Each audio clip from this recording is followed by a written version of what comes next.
But I actually make it snow more? No, but elections are won on the margins by a coalition of little things that hit people personally. Trump gets this. He feels your pain in the ass.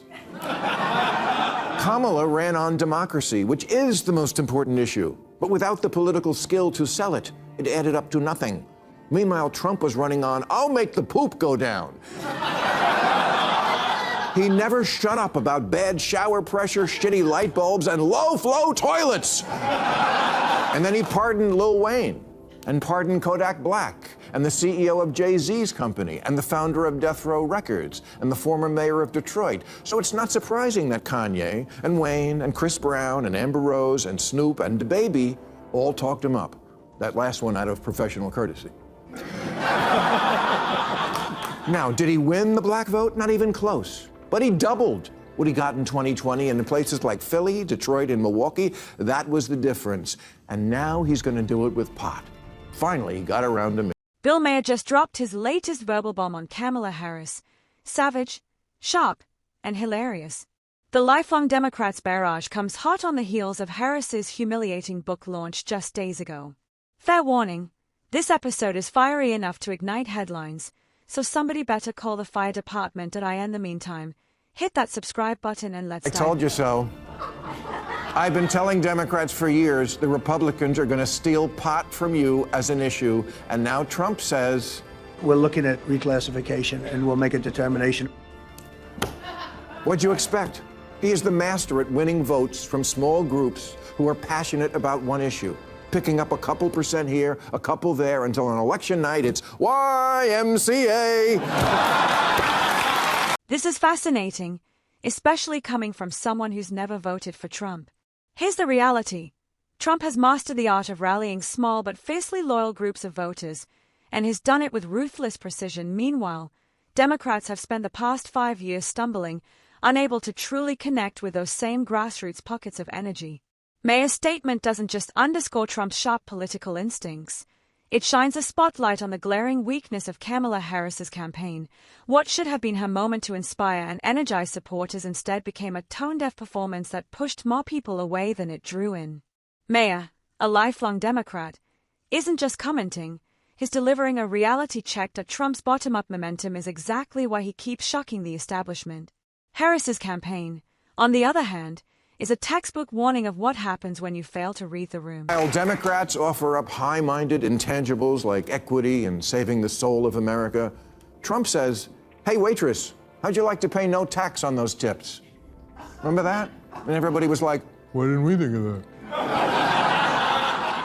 Las Vegas is a town where everybody gets tips, so maybe that's why Trump was the first Republican to win Nevada in 20 years. You know by how much? 50.59%, because napalm in the morning smells like victory. And I'll never get tired of saying it. The left is too idealistic, too naive for modern America.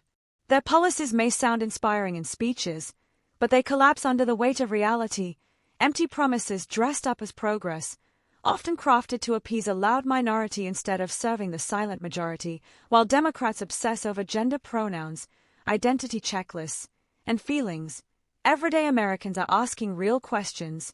Who's tackling the cost of living? Who's securing the border? Who's keeping our families safe? The hard truth is, Democrats haven't had serious answers on the economy or security in years. People don't wake up worrying about pronouns. They wake up worrying about putting food on the table, paying the bills, and raising their kids in a safe country. Until the left grasps that, they'll keep losing ground to leaders who actually address the struggles of everyday Americans. Did it with the tips. He got the TikTok vote. He got the people for whom toilets are very important vote. He got the enough of taking our shoes off at the airport vote, the crypto bro vote, the tech bro vote, the bro vote. He got rappers and kale eaters. Oh, yeah, Bobby Kennedy will never be president, but his Make America Healthy Again people, oh, that's another, 4% he picked off, and they're ride or die. Choosy yoga moms choose natural sugar and soda, not corn syrup, and they want vaccines to be their choice, and they think your breakfast cereal shouldn't glow in the dark. Trump had one mission: cut through the noise and speak directly to voters. While Democrats buried themselves in overcomplicated debates, think pieces, and buzzwords, Trump stuck to the basics: jobs, security, borders, and dignity. He understood what the political class dismissed as too simple were actually the core issues Americans cared about most. And instead of lecturing, he made a promise: give me your vote, and I'll fight for you. Voters did, and he delivered in ways that stunned the establishment. That's why Trump has achieved what no Republican president has in decades: reigniting a forgotten base, reshaping the GOP into a populist powerhouse, and making millions of Americans feel like their voices were finally heard. Love him or hate him, he cracked the code Democrats still can't figure out. Never forgets, it's only hypocrisy if you had other beliefs to begin with. In his first term, he signed an executive order banning TikTok and then got trounced by young voters. So in 24, he campaigned on saving it. And apparently every Tide Pod eater responded because his youth vote was up 21%. In his first term, he called cryptocurrency not money and based on thin air and said it seems like a scam. And who better to know a scam? Well,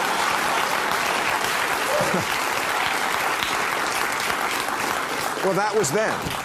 Now he's on more coins than Julius Caesar. Another sharp point Maher made about Trump is that he actually learned from his failures and made adjustments. Unlike most politicians, he didn't stubbornly cling to losing strategies or insist on dying on some grand ideological hill. He focused on understanding what everyday Americans wanted, and then delivered. Simple, effective, brutally practical. That's the difference. Meanwhile, Democrats seem incapable of learning from defeat. Every loss should have been a wake-up call, but instead of evolving, they double down. Last November should have been a blaring signal to abandon the sinking ship of wokeism. Yet they cling to it as if their political survival depends on it.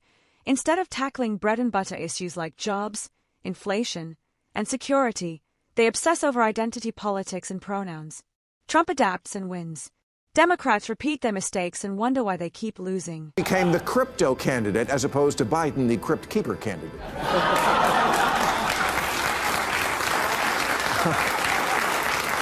So, chalk up another 1 or 2%. Democrats used to own Silicon Valley. Those California do-gooder liberals who wanted to save the planet. Yeah, right.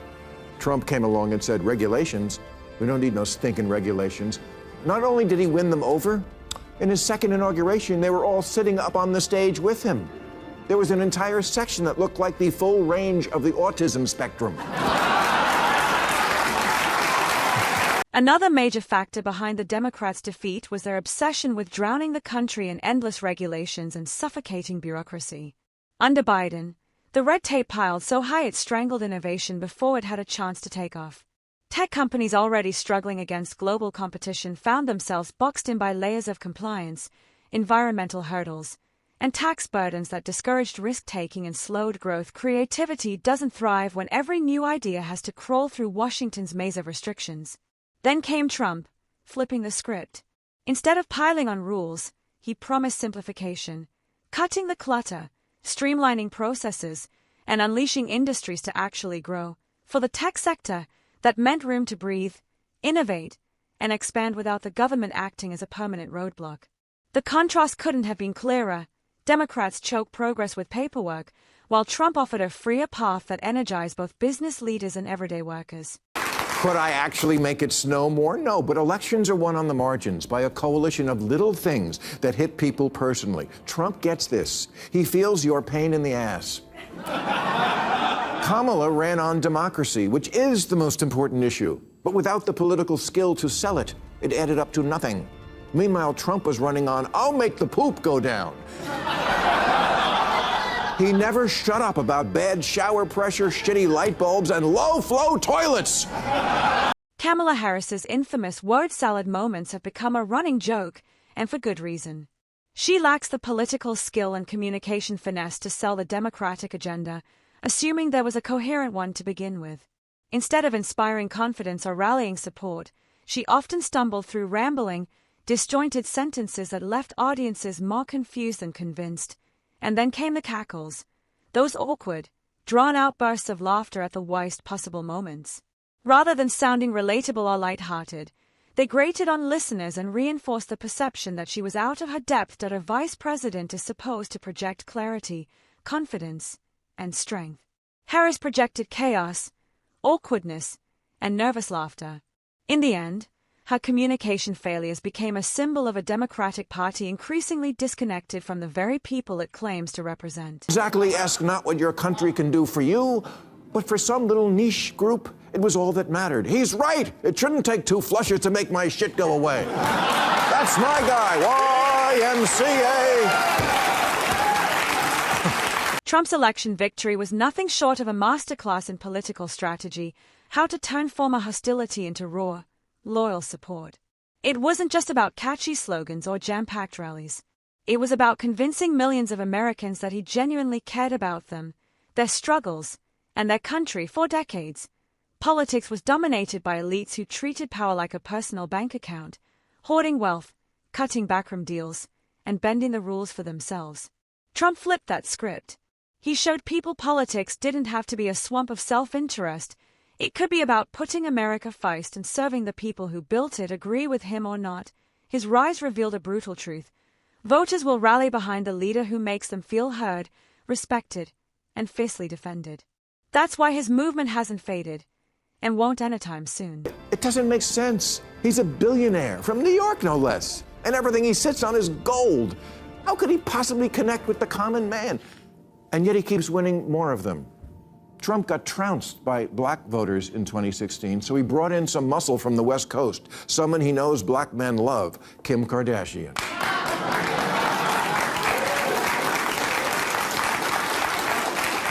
Yeah. Together they passed the First Step Act, which scaled back restrictions on felons, a connection he built on in 2024 by becoming one.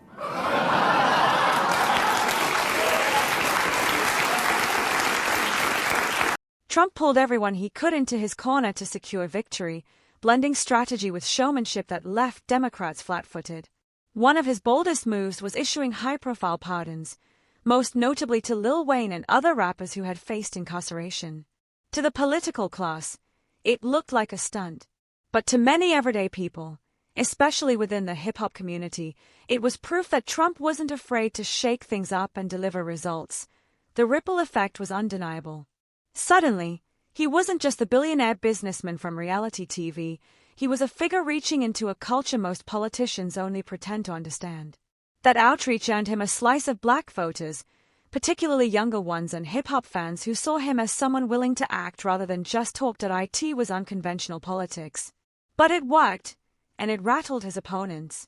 Pardon Lil Wayne, and pardon Kodak Black, and the CEO of Jay-Z's company, and the founder of Death Row Records, and the former mayor of Detroit. So it's not surprising that Kanye, and Wayne, and Chris Brown, and Amber Rose, and Snoop, and DaBaby all talked him up. That last one out of professional courtesy. Now, did he win the black vote? Not even close. But he doubled what he got in 2020, and in places like Philly, Detroit, and Milwaukee, that was the difference. And now he's going to do it with pot. Finally, he got around to... At the end of the day, Trump's rise wasn't an accident. It was strategy, instinct, and fearlessness combined. He mastered the art of connecting with people on core issues Democrats dismissed as too simple. He shattered political norms by proving voters don't care about elite jargon. They care about jobs, safety, and dignity. He turned criticism into fuel, converted enemies into allies, and tapped into unexpected communities, from blue-collar workers to hip-hop fans. While the left drowned in identity politics and empty promises, Trump built a movement grounded in strength, loyalty, and service. Love him or hate him, his success exposed why the old playbook is broken and why his influence isn't fading. More importantly, his campaign revealed something deeper. Americans crave authenticity, not polished sound bites. They want a leader who will fight tooth and nail for them, even when the establishment recoils. That's Trump's enduring advantage, and that wraps up today's video.